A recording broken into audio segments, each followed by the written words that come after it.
everyone, and welcome to episode 2 of our first season. In our first episode, we talked about why mothers are dying in 2025, and this is a continuation of our season 1. In this episode 2, we are going to be talking about when the signs are missed. We'll share Veronica's story and we'll talk about the dangers of delays with postpartum hemorrhage. And I am Dr. Vivian and I remain your host. We'll begin by asking some clear questions. What is postpartum hemorrhage and why does it still kill women in 2025?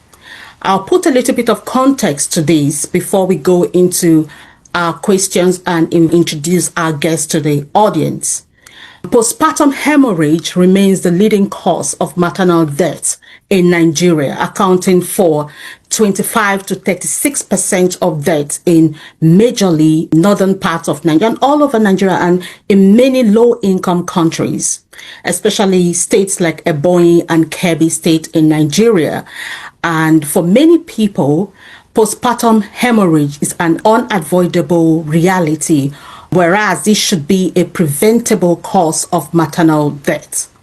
In 2020, Nigeria recorded over 82,000 deaths causes due to postpartum hemorrhage, and this is quite alarming. A lot of efforts, interventions and efforts have been put into reducing postpartum hemorrhage, but this is still a problem.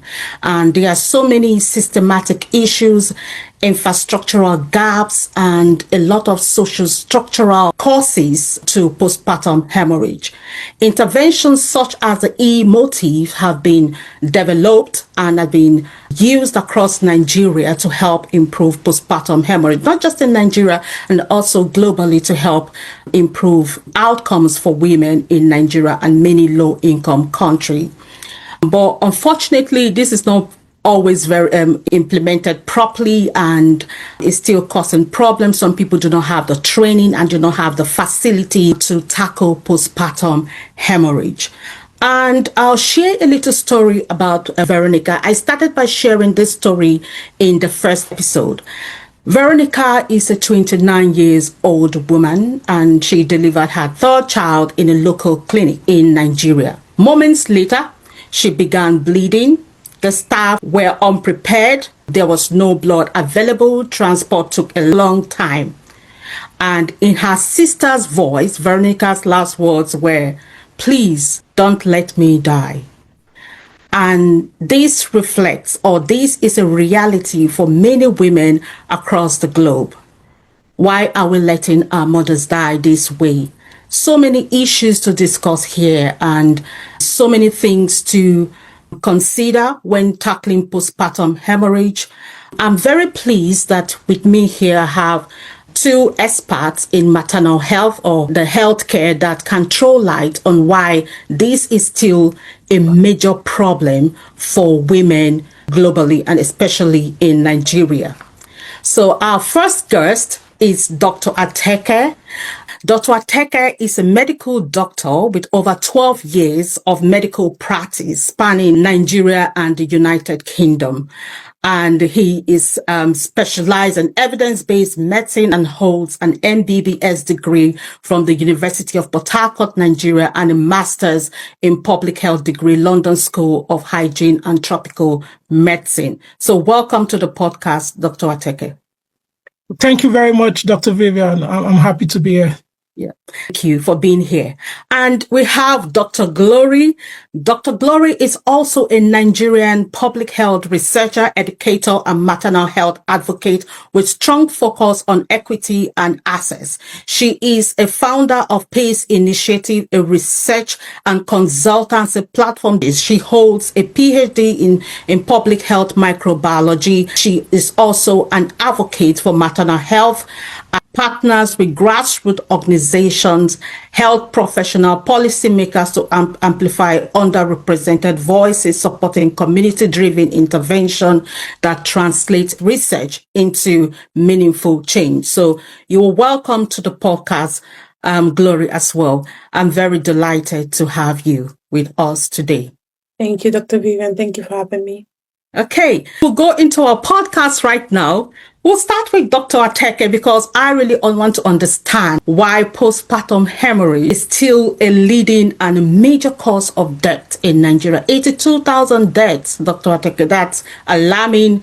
Preventable, I know, and it shouldn't happen. So tell us a little bit more about postpartum hemorrhage and why this is a cause. Yeah, thank you, Dr. Vivian. Issue about maternal death are largely preventable in low and middle income countries, Nigeria typically. It's always a touching one for me.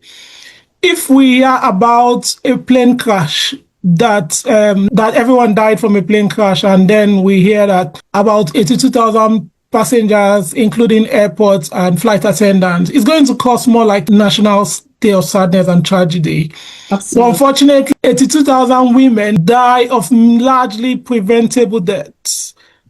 So from postpartum hemorrhage, and it just goes on like a normal statistics without nothing being garnering the needed attention and something to do to avoid this. That's why I must thank you, Dr. Vivian, for this podcast and the efforts you are making to bring this into limelight and to see how can help in resolving this. So just to make things clear so everyone is on the same page, what's postpartum hemorrhage? Postpartum hemorrhage simply means bleeding following childbirth. And it could be primary postpartum hemorrhage. That's the bleeding that occurs within the first 24 hours after childbirth. And then it could be secondary postpartum hemorrhage. And that's the bleeding that occurs after the first 24 hours, usually a few days after childbirth. So in that case, you will have a woman, she's come to the health facility or wherever she's delivered, and they're done with her. She's gone home with her baby. And probably by the second or third day after childbirth, she's bleeding. And then she either would have fainted if it's an internal bleeding that was not really noticed. She would have probably gone into shock and they'll rush her into the hospital or the necessary health facilities only to realize she's been bleeding, or an obvious bleeding. In that case, that falls under secondary postpartum hemorrhage. And there are peculiar causes what could result to primary postpartum hemorrhage and secondary postpartum hemorrhage. But for the benefit of discussion and probably for ease of understanding, we'll just group all into postpartum hemorrhage because the causes overlap. And so we're able to with clarity address what's the issue, the problem, and how we can come up with possible solutions to this. So the important thing is women are bleeding after birth, and there's a tendency for this bleeding to lead to death. Just as you said in your introduction, about 20 to 35 or 39% of deaths relating to pregnancy, what we call maternal mortality, is caused by postpartum hemorrhage, and that's the leading contributor to maternal mortality. Mm-hmm. And as we go along, we will be able to see what are the possible causes, where can be done about it, and see how we can play our own part in providing education to reducing this negative outcome. Yeah, thank you very much, Dr. Ateke. I think it's very concerning. We cast our mind back to Veronica's story in giving birth in a local hospital. And this is the reality for many women giving birth in the villages and the local hospitals. And can this be managed regardless of the location? What are these issues or structural causes contributing to this? Because women cannot just leave their villages and go to the town where they do not live. So can this be addressed considering Veronica's case? Yeah, that's an important question, Vivian, because reading around this topic in preparation for the podcast, can ignore the amount of women that do have their births in the rural settings in Nigeria. And then the other thing to consider is how many of these women do have the privilege of having a skilled birth attendant.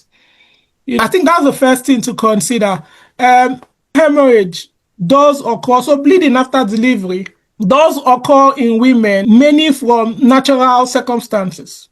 For example, one of the causes of bleeding after delivery, that's postpartum hemorrhage, is uterine atony, what we call the womb becoming flabby.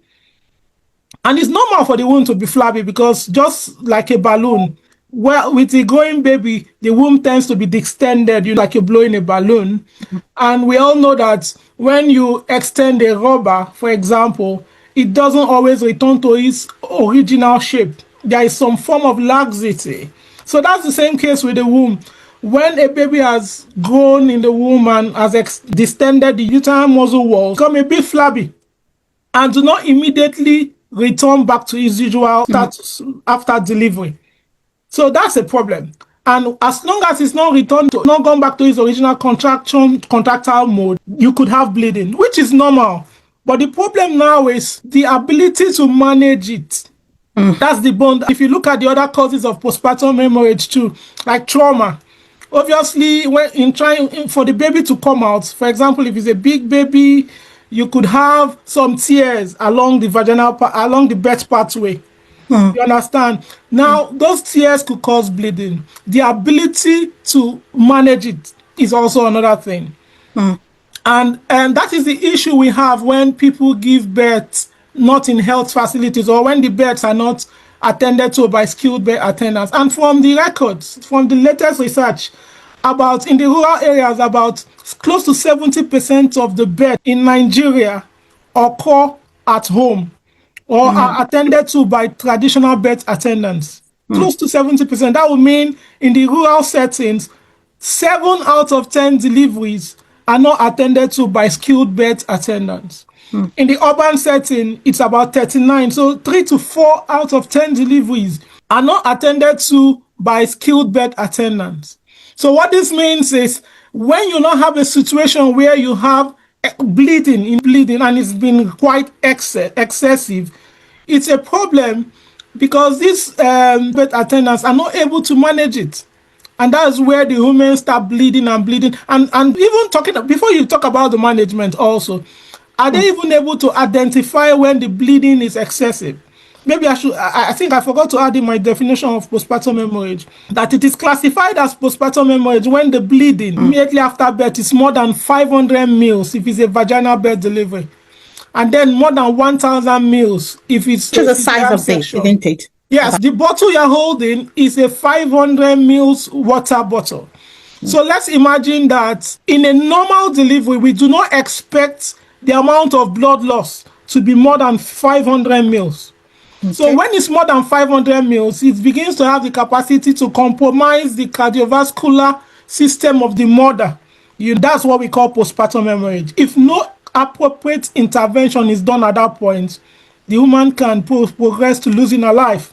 If it's a cesarean section, which is a surgery, obviously you expect more blood loss during surgery. So the quantity that would be worrying would now be above 1,000 mils.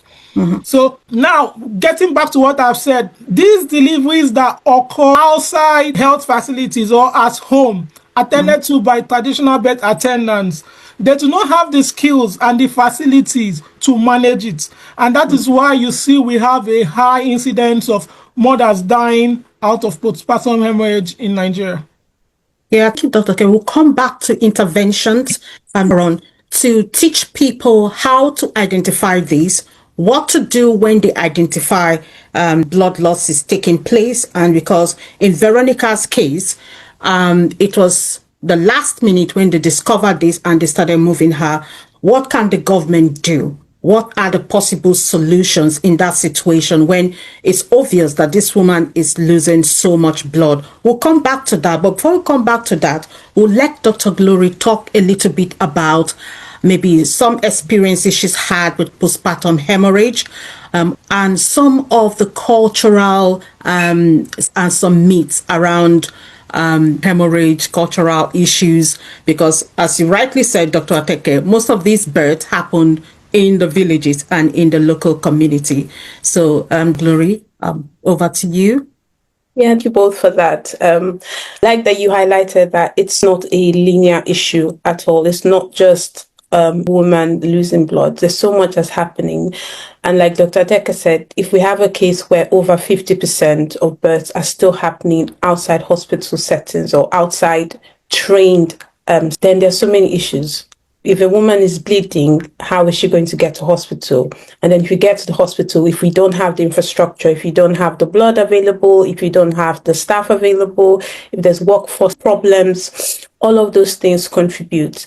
But there's also the cultural parts of it, other contributors. For example, blood donation is still a lot of stigma around it, or even accepting blood. There's still a lot of stigma around it. And when it comes to things like where do women birth, in my own experience, we still have women who are giving birth in places like a church, or giving birth in medical care as well. So all of these things come together to cause this problem. I think one thing we must recognize is that it's not linear. There's so many different determinants, and we have to be applying that same lens to the problem. So we cannot address one issue. We need to really sit down and understand the different factors that are contributing to this problem, the different determinants, the inequalities, the fact that some people don't have the education around this. Some people don't have the finance. There could be an electricity problem. There is a medication shortage problem. It is a lot. But we also have to apply that lens to addressing the problem of postpartum hemorrhage, or just the maternal mortality ratios in Nigeria. This is alarmingly high. Thank you, Dr. Glory. A lot of factors contributing to this. Is not linear, accept. And we also accept that a lot of women do not have the means to go to sophisticated hospitals. So childbirth will still happen. And people consider childbirth not a sickness or disease in quotes. So it's something that people do naturally. Perhaps they've done it naturally at home and they think they can continue birth naturally, but things like this happen, and that involved in maternal care. Traditionalists are involved in maternal care, in hospitals are involved in maternal care. So now I'm coming to the intervention once again. What can we do, understanding that it's inevitable for people to have these children in local settings? Are there ways we can identify this on time? Are there things that the government can do to support these women? I read about the E-motive, and I was quite interested by the E-motive strategy. And can we do? How can we spread the word? How can we bring enlightenment to people in the grassroots, in low-income countries? What can be done? Reduce hemorrhage. I don't know if you want to throw any light on that quickly, Dr. Glory, before Ateke comes in again. No, like you said, one of the main barriers is this low income. Right? People don't have the finance to pay for hospital bills, or if a mother, for example, needs emergency cesarean section, that can easily run into millions. If we really want to be caring for mothers, then we need to remove that financial barriers.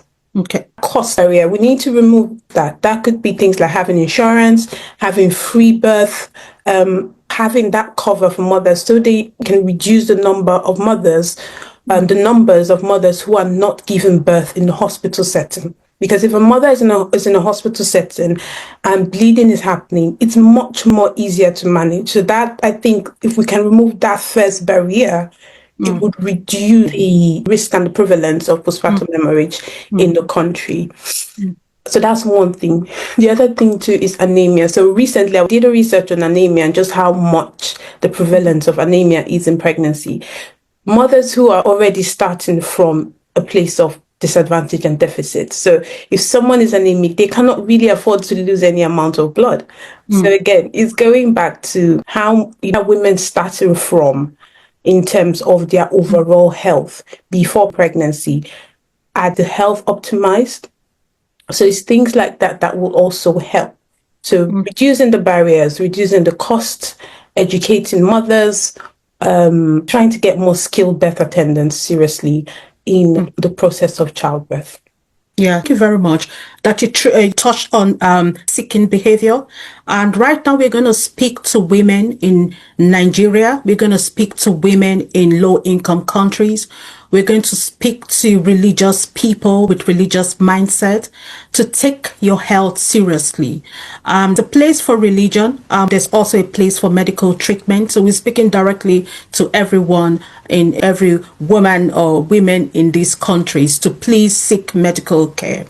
Understand your body, to have regular appointments and checks with your doctor, because it starts from there really.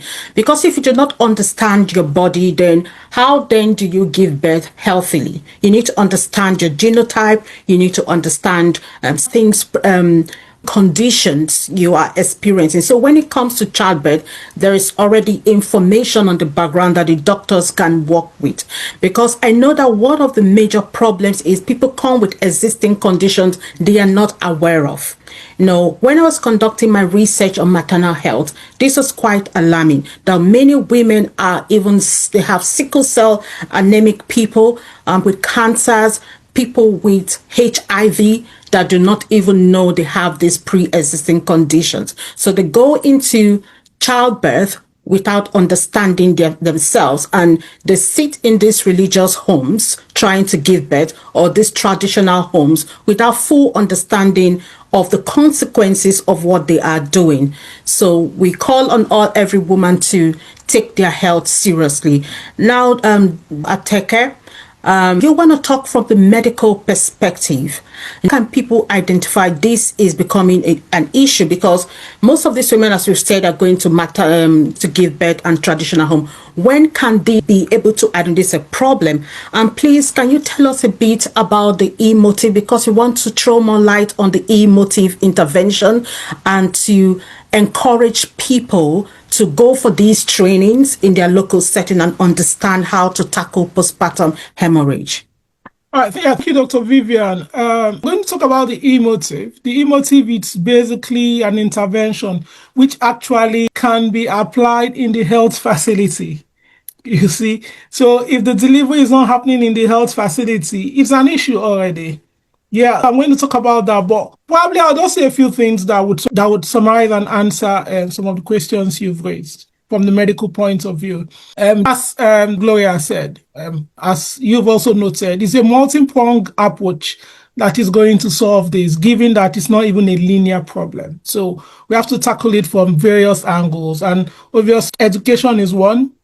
I believe that with what you're doing, and many people doing similar things as you are, the more educated a woman is of reproductive age, the more empowered is she.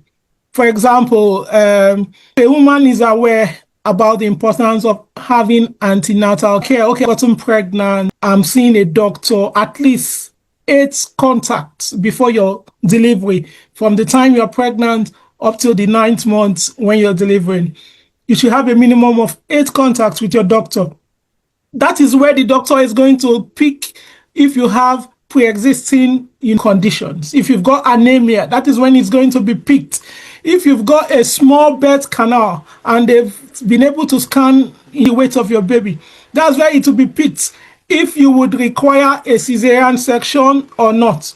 Antenatal is so important and it cannot be overemphasized. Yes, so having done the antenatal, and also in antenatal is where it's going to be picked that will probably have a simple delivery, and women that would probably have a complicated delivery. Because when you are able to pick these things, you will now be able to advise which suitable place should be a woman's birthplace. Her delivery be able to be carried out in a primary healthcare center, or does she need to go to a secondary, a tertiary health center that have what we call comprehensive emergency obstetric care? In primary health center, what we expect every primary health facility to have is what we call the basic obstetric emergency care. And that simply means you're being seen by a skilled attendant, and they can be able to carry out the emotive intervention immediately if it happens, if need be. And where that is not, where it becomes more challenging, they have links to refer you to a secondary or tertiary center where you now have the comprehensive obstetric emergency care. Where Can you tell us a little bit? Sorry to interrupt you, Dr. Yes, K. please. Tell us about this emotive. I want to know more about. So emotive is MOTIVE, Yeah. which simply is an abbreviation that stands for an intervention. The Okay. E means early detection. So, one of the key things to preventing postpartum hemorrhage is identifying it on time when it's happening. Okay. And it was a trial that was done. And in the trial, I think there was a certain kind of cloth which is calibrated, and you are able to estimate the amount of blood loss the woman undergoing delivery have lost. Remember, we talked about if it's vaginal delivery is 500 mils and above. So once you are able to estimate that Mrs. X have lost over 500 mils, it triggers your postpartum hemorrhage prevention protocol. And so we're able to quickly pick it, because if it's missed at that point, it is when the woman will probably be sent home or when she's become. So as long as the more you lose blood out of your body, the more you could get into shock. And by the time you have gotten into shock, if no intervention is done, you're already going, you're close to leaving the world. Okay. E stands for early detection. Another thing about early detection is knowing when the blood pressure is coming down and other things they do anyways. Then the M stands for massaging the womb. I'll say it in a layman's word.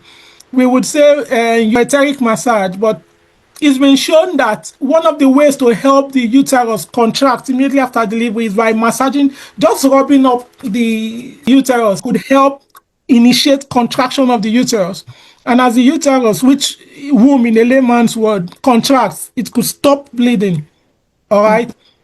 And then the other one is the O stands for oxytocic drug. So there is this medication that medically or pharmacologically helps to contract the uterus. I've talked about massaging it. Yeah. Yeah. When you give this drug, by the mechanism of action of the drug helps to contract the uterus. And again, the more quicker the uterus contracts, the bleeding stops, bearing other causes of potential bleed, which I might get into. And then the motive talks about tranexamic acid. Again, it's another medication that helps to reduce bleeding. And then the IV, so motive, MOTIV. IV is together intravenous fluid. So when the woman is losing blood, obviously her circulatory system is challenged. You want to give her fluid through her vein to help build a circulatory system up, pending when she would have access to blood transfusion. Because in the basic obstetric emergency care, there is no blood transfusion. So the IV there helps to do that. And then the E, which is the last of motive, is examination of the genitals, where you want to see, one, if she's got tears as a result of the bleeding. And obviously sutured, those tears will be sutured up to prevent further bleeding. As long as those tears continue, obviously she'll be bleeding. Sometimes it's internal. So you could look at the external genitalia, just the outside of the vagina, and quickly pick up some of the things that have been torn. And so sometimes the bleeding is from inside the cervix. So that's why you also require adequate facilities to be able to access the cervix and then pick the bleeding, and also by a trained person suture it up. And then another thing that you get in the E, examining of the genitalia, is retained fetal matter or retained placenta. Sometimes when trying to get out the placenta, as is done during delivery, it snaps. And so you have some tissue of the placenta in the mother's birth canal. As long as that tissue remains, she will continue to bleed. That is why we have what is called manual removal of the placenta. But you need to examine very well, a trained person to examine very well, and get off all those, and where you cannot, of course, refer for it to be done in a comprehensive center. So that's the E motive: early detection, the massaging of the uterus, use of oxytocics, a medication that helps contract the uterus, acid or medication that helps stop bleeding, the intravenous fluid, and then the E, examining of the uterus to pick up retained products or identify areas of tear and suture it accordingly to prevent the bleeding. That's the E motive. But you would agree with me that this can only be done by skilled bed attendants. I was just going to say that. Trained. So that's why we cannot There's no two ways about it. We cannot overemphasize the need for our beds in Nigeria to begin to be attended to by skilled bed attendants. That's what makes for the difference between the reduction in the Western world. Postpartum hemorrhage has almost been eliminated If you have a case of postpartum hemorrhage, it will make headlines and dying as a result of excessive bleeding. For example, in the United Kingdom, it's going to make headlines in the newspaper. Unfortunately, in Nigeria, 82,000 women every year stand the chance of dying because of this. I absolutely echo your point that the emotive sounds like a fantastic intervention, but that will only work if it's done in an actual setting. So what I would really love to see more is really us strengthening our health system, looking at all of the areas where health happens. The fact is, right now, a lot of births are still happening outside the hospital settings. They're happening in community settings. How do we include them in that conversation, in that education? Okay, how do we address some of the myths or some of the inaccuracies or, the challenges? What are the barriers?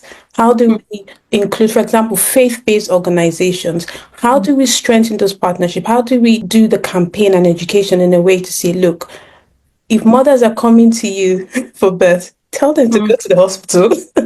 That's what we need to do. We need to include them in interventions because it's not enough to just say, let's do this in hospital. If they're not in the hospital, we're not going to address the problem. Yeah, absolutely correct. I think we need to do more as a society, and what we are doing is part of it. By the time this video gets out and with many other voices around the world speaking up, women become more enlightened to not wait for people to tell you to go to the hospital, to take that initiative for yourself. We need to educate ourselves. Do you know the surprising thing is, you see many educated women, studied to the highest level, are victims of these and because being consumed or indoctrinated by certain things around childbirth and religion and those traditional practices. It will shock you that women are also patronizing these practices that they know that are dangerous to their health. So these avenues it's a call for action. We are speaking directly to people out there to make your own decision, educate yourself, read up, and continue your faith, but be naive or don't take informed decisions about your own health care. And I'm going to turn a little bit to the government and policymakers because they have a role to intervention. One, like we said earlier, providing infrastructure, medical facilities, and equip them. Also need to provide training, and that this emotive is something they can provide more training, because from what I've been reading online as well, is that these interventions are there, but people are not following these procedures. It's either because they lack the training or they're overwhelmed in the hospitals and they cannot follow this procedure. So we need training, we need infrastructure building, we need transportation for in these local regions. We need collaborations between people in maybe advanced settings and people in the local settings so that they can follow up and care for these women. When they attain this local setting, they can monitor their care. And when it's time for delivery, they know exactly where to go. So anybody want to share more about what the government and policymakers should be doing? Yeah, a lot that the government and policymakers should be doing. I want to start by saying that to call on the government and policymakers to understand that doing whitewash big hospitals does not necessarily translate to improve healthcare delivery. What translates is strengthening health system, exactly as Dr. Glory has said. So as you know, many of the politicians would rather want to spend billions to build a big hospital and do a big ceremony around it, and people will say, oh, they've built a big hospital. And unfortunately, that seems to be the common man. That's why educational, this is going to help people to reset, consider as priority, especially in terms of health. I know a popular figure in Nigeria questioning a certain politician, and it was like, in your time, how many hospitals did you build? And I smiled because I know what I saw that video. I smiled because I know what I know. It's not about the physical, how many hospitals you built. How did you strengthen healthcare in your time? And how did your efforts influence outcomes? How many maternal mortality, how did it reduce maternal mortality rates? How many skilled birth attendants by what proportion did we have an increase in skilled birth attendants? Those are the things that we should be looking at. And these are the things that eventually will tell how well we are performing in our health. So yes, I just want to say that politicians need to begin to make investment based on, basically, they need to do a study. There should be evidence-based driven. This is a problem. We have women dying of preventable bleeding after birth. What are the challenges? They study the challenges. What is the evidence to help in reducing this? They identify it and deal with those factors. And over time, you will see the outcome. It would come down. So rather than playing the ostrich, playing to the gallery, I just want to encourage our politicians to get experts to do a good review and let their policies be evidence-based driven. If they will do that and channel the limited resources appropriately, we'll see the impact. We'll see the impact in massive education, poverty reduction. Obviously, just as Dr. Glory said, when you're poor, you're not eating well, you are more likely to have anemia, and then you're already from a disadvantage point going into the battle, in quotes, of delivery, avoid all that. And then the other aspect I wanted to highlight is the discussion with the traditional birth attendants. I remember about 15 years ago, while I was still in medical school, there was this talk of, should we even entertain discussions with the traditional birth attendants, or should we go all out and do away with them completely? But that was 15 years ago. And in 2025, the records still show that as much as 70% in rural areas are delivering outside the hospitals. That tells me that, look, if we want to be real, we need to get into discussions with them. If they are trained to identify simple and complicated, if they are trained to identify postpartum hemorrhage in its early form and understanding that they will not have the capacity to deal with it, and immediately trigger referral system, which is well clear and outlined, such that these TBAs know who to refer to, know the number to call, know that will bring an ambulance, pick the ladies to appropriate centers. I think that will go a long way in reducing this thing. So we need to look at our context, the Nigerian context, our peculiarities, and come up with local workable solutions, reduce these things. The most important thing we want to see is a reduction in this very ugly and negative outcome of women dying, as a result of postpartum. Yeah, thank you very much. And the last thing before we summarize is I also want to talk about the blood bank and blood donation in Nigeria and all the myths around this, because if a woman is suffering or having medical hemorrhage or whatever it is, they need some form of intervention through blood transfusion, and if it's not available, then of their shortage of blood, then that intervention cannot happen.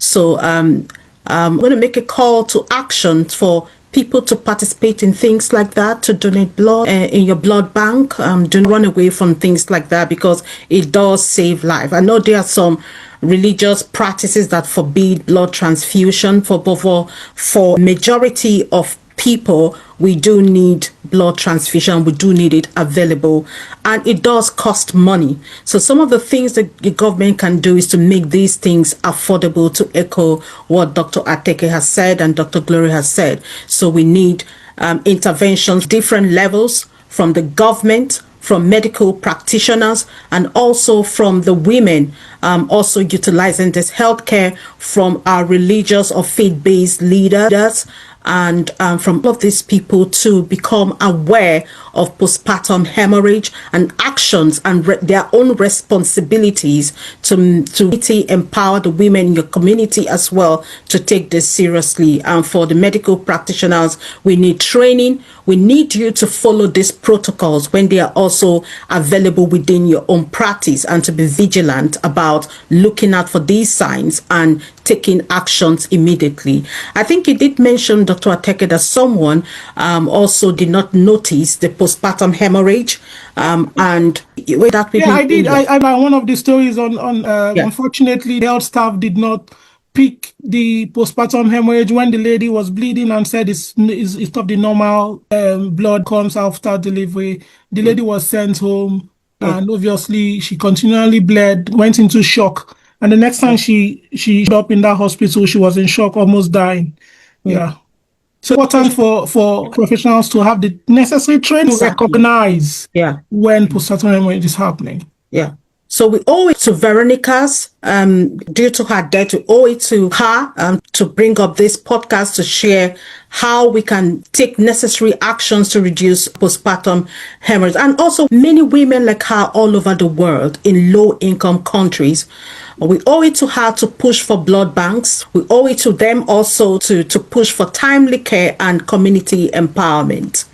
Share our podcasts, ask leaders to invest in live banks, in e-motive, in local communities and local maternal health advocacy group. We need to invest in all of this group and all of these interventions to improve postpartum outcome or maternal outcome for women. Please share your stories with us and send an email on our Mothers Health Podcast at gmail.com if you want to share your stories or if you want to share any practice or any evidence-based study that you think will improve outcome for women globally. Please share. Thank you all for joining the podcast and for listening today. Thank you, Dr. Ateke, and thank you, Dr. Glory, for joining the podcast today. Any final words before you go? Yes, I think Dr. Ateke really touched on all of the issues. I think one thing I really like to see more from our politicians and policymakers is empathy. If we have more empathy and more compassion, we will recognize what these numbers mean. So when we say 82,000, we're not just talking about random women that we don't know. This could be your sister, your own loved ones. So if we have more empathy across the whole system, then maybe we can really start to do something, like I said, not just whitewashing, not just telling lies or just building hospitals. No, we really understand what these numbers mean and that what lives mean.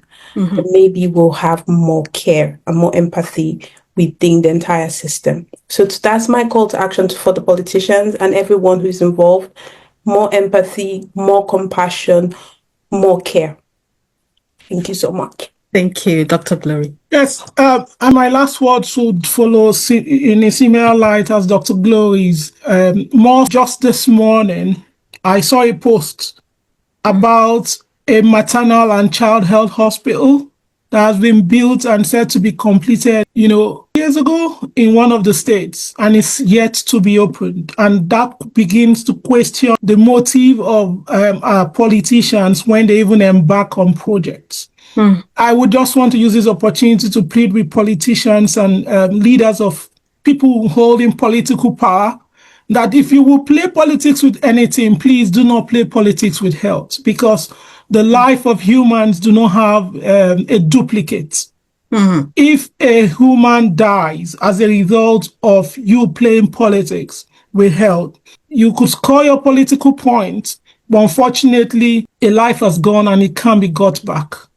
I want them, when it comes to health, so they put the experts with adequate funding and thus take away politics out of it. You could do your politics in any other sector. I'm biased, I'm sorry.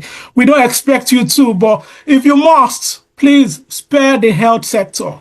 And let's have, for example, if you want to appoint a commissioner, let it be the best that can get in that field, not just a political friend or appointee. Be able to deliver. And if we get it right from the policy level, from the leadership level, to our health systems, yes, we will begin to see the difference in the outcomes, that are done rightly. And I cannot end this by saying that the financial barrier needs to be taken off. I understand the concept of universal health coverage and how we tend to be lagging behind in Nigeria, but I would want to plead with everyone at the Hem of Authority that even before we are able to carry every other aspect along for maternal and child health, we have no reason why women will still need to be paying for delivery and for having emergency cesarean, emergency obstetric care if they need it. So please, I would want a situation whereby as soon as possible, every woman would not need to pay for antenatal, would not need to pay for basic, delivery and assessing emergency care if they have to, even before we should cover every other aspect. And that's my takeaway. Thank you very much for this topic, Dr. Vivian. Yeah, this was a very good one. Thank you. On our next episode, we'll look at unsafe abortions, the silent crisis.